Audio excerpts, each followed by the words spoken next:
This is a Black Nouveau web exclusive.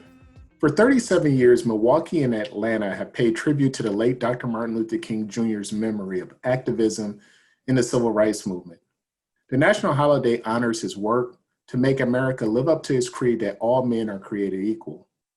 But is the image of a nonviolent, peaceful activist an accurate reflection of Dr. King's work? In his book, Rhetorical Crossover, The Black Presence in White Culture, Marquette professor Cedric Burrows argues that the dominant culture has created coded narratives on how Blacks should behave in the majority spaces. A chapter in the book is about Dr. King's legacy. Dr. Burrows joins us now. Thanks for joining us. Thank you for having me.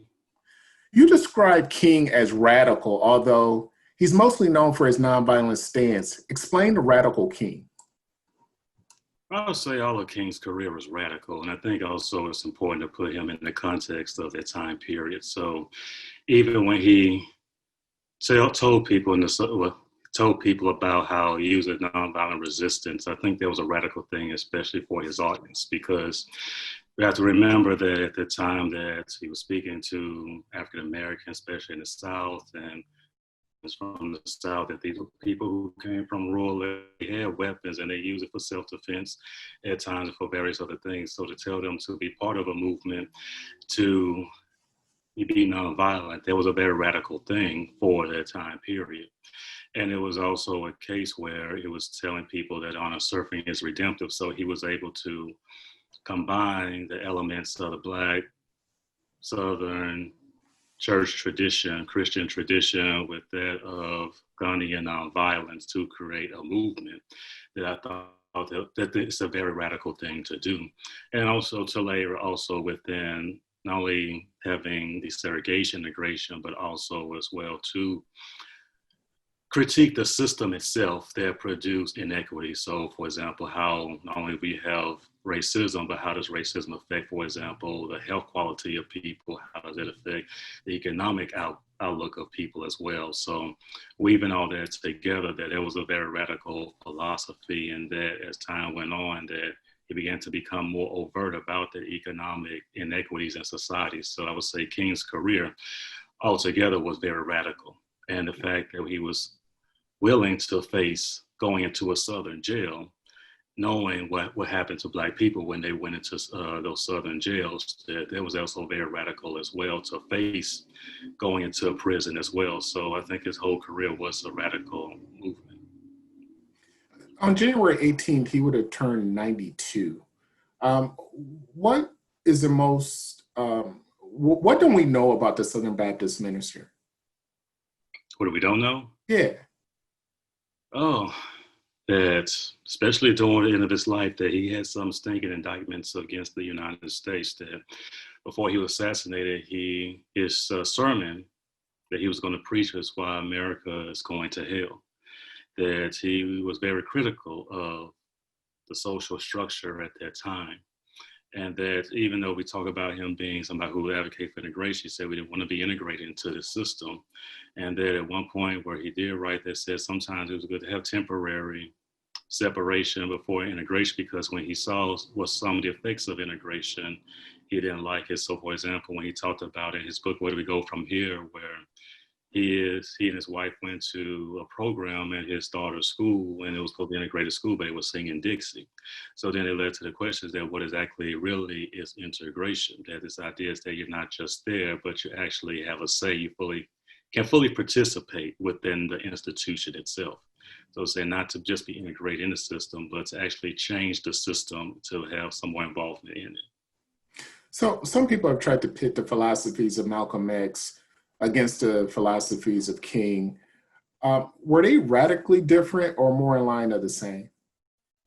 A lot of it is about how open their audience and location affected a lot of things as well. So for example, King grew up in a Southern context. So there was segregation, but also within segregation is that you had Black schools, so you have Black teachers, you also have Black neighborhoods, you have Black businesses. So even though it wasn't a utopia by any stretch of the imagination, you did see Black people from all walks of life, and that even though you experienced racism, you still had a community to help support you.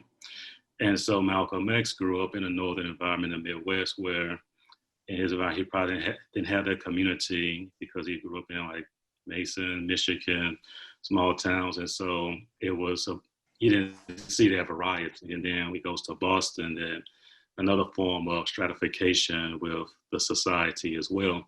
So a lot of it comes from their backgrounds. But I would say from their, how they saw things, that is also audience as well, that King was started off speaking to a Southern audience. And so he was speaking to their needs, what they knew, what they were accustomed to. And Malcolm X was the same way, that it was a case where they both emphasized the idea be ashamed of being Black, embrace who you are. But it was the language, the presentation, the audience that made the message different.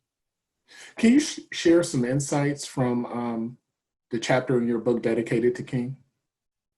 Sure, it was about what I call white scripting.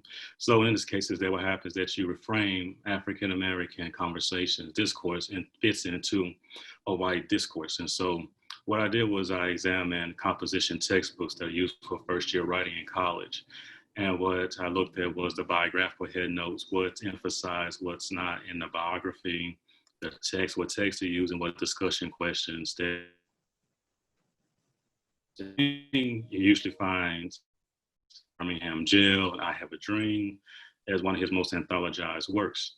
And so even looking at that is that with I Have a Dream is that the texts themselves have different varieties of text. So one will say one is his original text where it's like talking about the governor with his vicious racists and things like that, but it's changed in another text to make it more, I would say, palatable for people. And so the text is altered. And then also with Letter from Birmingham Jail, that we often see the revised version, but we don't see the original version where it's more, you can see King's oral qualities coming out. And so what happens is when people analyze King, it's usually through a Western paradigm of persuasion, but it also forgets that he comes from a Black Baptist preaching tradition. A lot of that is lost when people discuss the text. So we don't see the call and response, for example, or in Letter from Birmingham Jail, when you have this paragraph that is basically coming from that tradition where you use it in the substitute for the oral quality. So it's meant to be heard, meant to be spoken. And we don't have those discussions within the textbooks themselves. Or even when the biographies come out, that is always highlight how he was influenced by Gandhi, but not realizing that he was also influenced by his background, because, for example, people forget his father was a social activist in the church. His grandfather was a social activist in the church as well. He went to Morehouse, studied under Benjamin Mays, who was a college president. That violence, and even with that, is that he embraced it as a form of life. At first, he approached it from a philosophical standpoint, but then he approached it as a way of life during the Montgomery bus boycott, and also people who influenced him like Bayard Rustin. So there were so many people who influenced him within the African-American community that it's not really discussed, but it's always highlight Gandhi as well. So it's saying that African-Americans have to look to outside forces to be influenced instead of looking within their own community. Real quick, so what were you trying to accomplish in your book, Rhetorical Crossover? What were you trying to do? Basically try to create a theory to examine what happens when things created within Black culture, when it crosses over into mainstream culture, what's altered, what's changed, and also in the cases that when it's altered, what's the effects of it. So you take the culture and this comes from a sense of history, that they had a particular purpose for creating the music, the language, whatever. And then when it crosses over there, it's watered down, so all those elements are stripped away from it, and that it can be seen as something as form of entertainment, or it's seen as something to be controlled or contained.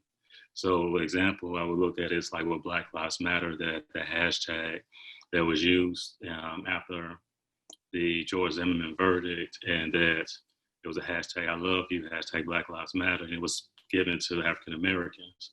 But then it crosses over and people are saying, well, what about other lives? Whose lives matter? Things like that. But then they forget that Black people were the original audience for that. And so you have to look at things within its proper historical and cultural context and not misinterpret it. And so also to show that African American culture is not something to be controlled or contained or a form of amusement for the mainstream, but it comes from a particular culture who, in response to the mainstream, created their own way of communication. And that if they understand that, then they can also understand and see and recognize and hear African American people in the process. Tell us how we could get a copy of your book. You get a copy on Amazon, Barnes and Noble. So on those websites primarily, but it's on those and eBay as well. Okay. Hey, Professor, thanks for joining us. Appreciate it. Thank you. Thanks. Appreciate it.